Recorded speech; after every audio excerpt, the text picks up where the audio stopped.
India is committed to supporting a two-state solution where the Palestinian people are able to live freely in an independent country within secure borders with due regard to the security needs of Israel.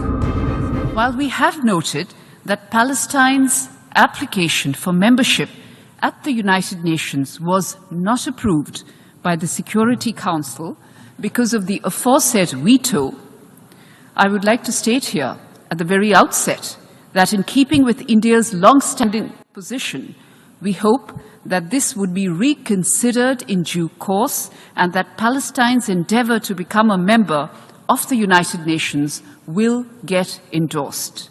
We've also noted your intention to convene the plenary meeting of the 10th Emergency Special Session of the General Assembly regarding this matter shortly.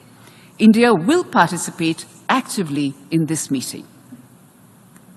As for the conflict in Gaza, this has been ongoing for over 6 months, and the humanitarian crisis that it has triggered has been increasing.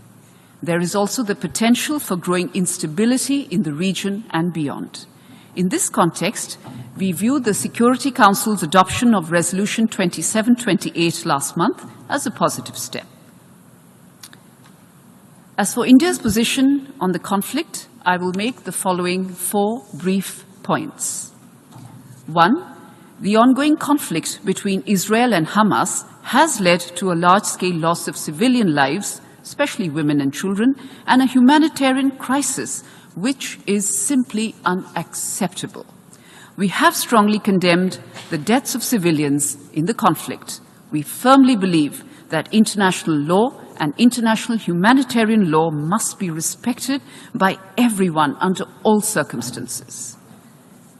2, the terror attacks in Israel on 7 October were shocking, and they deserve our unequivocal condemnation.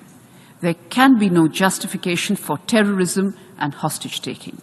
India has a long-standing and uncompromising position against terrorism in all its forms and manifestations, and we demand the immediate and unconditional release of all hostages.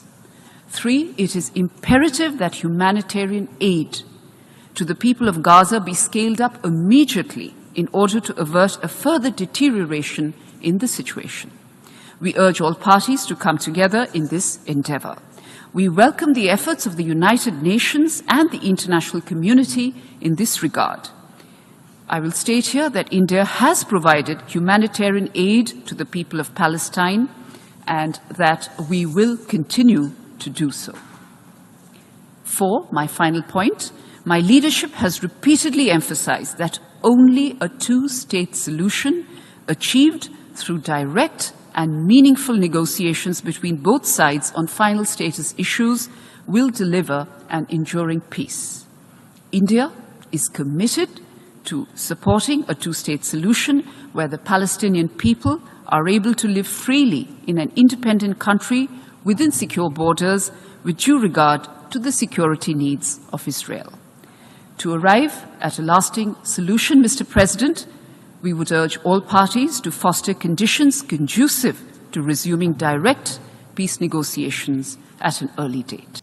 The United States will continue to oppose unilateral measures that undermine the prospect of a two-state solution.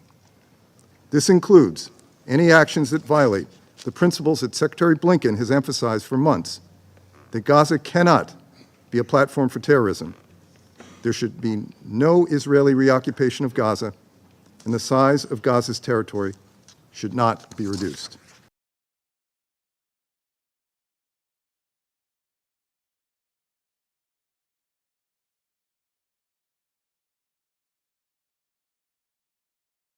More than any time before, that this glorious people have not and will not forfeit the right to their land, despite the gravity of the suffering, of the tragedy, of the destruction, of displacement. Our Palestinian people have never lost their humanity. Our Palestinian people now are searching for the remnants of life.